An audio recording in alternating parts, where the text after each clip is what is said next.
Yeah, I think that, I'm probably the only person running for this office that's actually prosecuted immigration cases. And I understand the law pretty well. The notions of preemption are pretty clear. I mean, I don't think the federal government has done an adequate job, obviously, in addressing the issue in any meaningful way. But that frustration can allow states to then decide they're going to become, they're going to, allow their police to walk around and say to people, "Show me your papers." Look, the lawsuit I think, is correct in that I do think that these are federal matters. But the federal government needs to pass comprehensive immigration reform so we can avoid what's happening in Arizona that's now coming to Florida and all these other states acting on their own.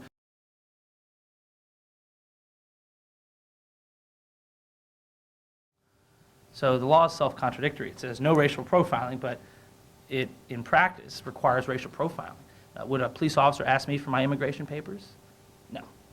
But if I were Hispanic, yes. I mean, that's where I think that this law does allow for racial profiling. It does encourage it. If you ask local police to determine whether somebody is an alien or somebody is here out of status or something like that, you're inviting a kind of mischief that I think doesn't work very well in our state. Well, I'd have to look at the law. I mean, frankly, I don't know what we're going to pass and what it's going to look like.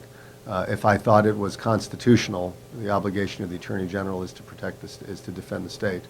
There are times that you can demur from it if you'd like to.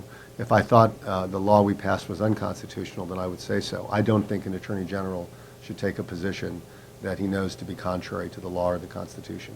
Well, the Attorney General defends the states. And I don't want to talk about these hypotheticals too much to prejudice what I will and will not do in the case of some hypothetical.